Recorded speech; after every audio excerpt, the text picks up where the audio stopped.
नमस्कार दोस्तों। आज हम बात करेंगे उस राज्य की जहां अपराधियों को ना कानून का डर है, ना ही सरकार की चिंता। हम बात कर रहे हैं बिहार की, जहां गत रात्रि एक बड़े कारोबारी गोपाल खेमका जी के सरेआम उनके घर के निकट ही गोली मारकर हत्या कर दी गई। और जो सीधा सीधा बिहार के पुलिस प्रशासन की कानून व्यवस्था पर सवाल उठाता है।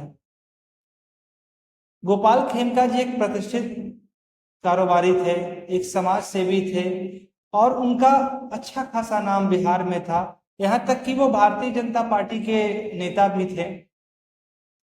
लेकिन हमारी बिहार पुलिस, जो यह घटना घटित हुई वो गांधी मैदान थाना से बस 300 मीटर की दूरी पर हुई और जो बेहद ही पॉश इलाकों में से माना जाता है। हमारी बिहार पुलिस ने इस पर कहा कि जो भी दोषी होगी उस पर कड़ी कार्यवाही होगी, हम इस पर बड़ा एक्शन लेंगे। मगर हमारे बिहार और खास करके पटना की पुलिस आजकल ट्रैफिक चालान काटने में ज्यादा व्यस्त है। उनके पास से बिना हेलमेट वाला व्यक्ति, बिना लाइसेंस वाला व्यक्ति, बिना इंश्योरेंस वाला और बिना पॉल्यूशन वाला व्यक्ति बचकर नहीं निकल सकता है। लेकिन अगर कोई व्यक्ति बंदूक लिए रहे तो वो बेहद ही आसानी से बचकर निकल सकता है। तो हमारे पटना पुलिस की सारी ध्यान चालान काटने पर है, ना कि उनकी जिम्मेदारी आम जनता के प्रति है। और इस तरह की घटनाएं पुलिस प्रशासन और महकमे पर बहुत बड़ा काला धब्बा है और सवाल उठाती है कि वो कहाँ व्यस्त है कि अगर जब इस तरह के पॉश इलाकों में ऐसी घटनाएं हो रही है, जब एक बड़े कारोबारी को सरेआम आकर गोली मार दी जा रही है, तो आप स्थिति समझिए गांव और उस छोटे इलाकों में जहां पर कानून की क्या व्यवस्था होगी।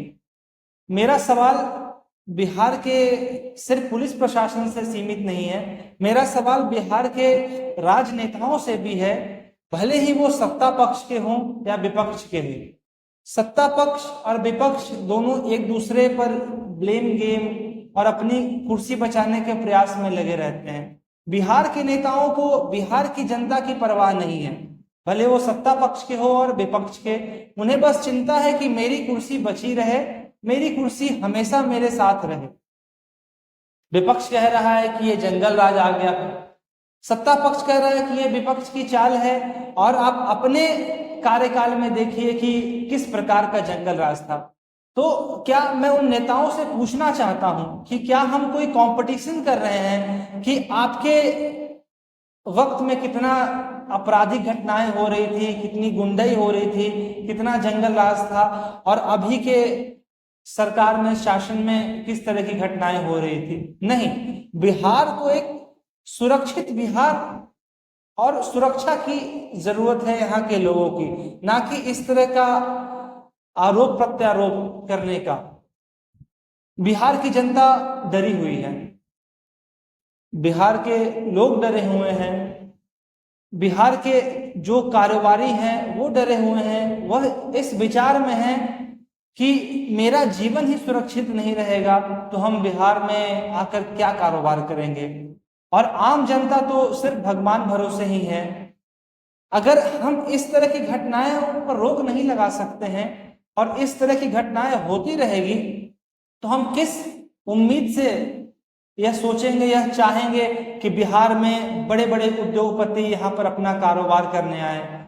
ये बिहार विकसित कैसे होगा जब आज भी उस लालू के जंगल राज की तरह छवि दिखाई जाएगी हमारे भारत देश में नेशनल मीडिया द्वारा। और मेरा यह वीडियो बनाने का माध्यम या कारण यह नहीं है कि मैं किसी एक पार्टी को गलत साबित करना चाहता हूं या उसका विरोध करना चाहता हूं। मेरा बस रीजन यही है कि मैं चाहता हूं कि बिहार का विकास हो, बिहार की जनता बेहतर तरीके से रहे और इस तरह की जो आपराधिक घटनाएं हो रही हैं उस पर रोक लग सके। क्योंकि बिहार की जनता भी सुरक्षा चाहती है, अपने आप को सुरक्षित महसूस करना चाहती है। और मैं आप सभी से अनुरोध करूंगा, अगर आपको यह वीडियो पसंद आता है तो आप भी उन सभी नेताओं से सवाल जरूर करें, अपने लिए, अपने बच्चों के लिए, अपने परिवार वालों के लिए, अपने समाज के लिए और अपने बिहार के लिए कि हमें भी एक सुरक्षित बिहार चाहिए, हमें भी अपराध मुक्त बिहार चाहिए, ना कि सिर्फ नेता अपनी कुर्सी की अदला बदली करते रहे, कुछ साल वो सत्ता में रहे, कुछ साल हम सत्ता में रहेंगे और ऐसे ही बिहार की तरक्की रुकी रहेगी। आप जब वोट देने जाते हैं तो यह विचार करके जाएं कि हमें सिर्फ डर के साए में रहकर वोट देना है या फिर विकास के लिए वोट देना है। मेरी माननीय मुख्यमंत्री नीतीश कुमार जी से फिर से आग्रह है, उप मुख्यमंत्री विजय कुमार सिन्हा और सम्राट चौधरी से भी आग्रह है कि कृपया इन जैसी घटनाओं पर जल्द से जल्द रोक लगाएं और पुलिस प्रशासन में जितने भी लोग जो कार्यवाही करने में देरी करते हैं अपराधियों पर, जो चाक चौबस व्यवस्थाएं नहीं रखे हैं, उन पर सख्त से सख्त कार्यवाही की जाए, क्योंकि इससे सरकार पर से भरोसा उठता है, प्रशासन पर से भरोसा उठता है कि जब इस तरह की घटनाएं एक पॉश इलाके में हो रही है जहां पर बड़े बड़े प्रतिष्ठित लोग रहते हैं, तो एक आम व्यक्ति, एक आम जनता का व्यक्ति कैसे सुरक्षित रह सकता है। इस पर कड़ी से कड़ी कार्यवाही होनी चाहिए ताकि एक मैसेज दे सके हम बिहार के लोगों को और उन सभी अपराधियों को कि अगर तुम इस तरह की घटनाओं को अंजाम दोगे तो तुम पर कड़ा से कड़ा कार्य किया जाएगा और तुम्हें एनकाउंटर तक किया जाएगा। जय हिंद, जय भारत, जय बिहार।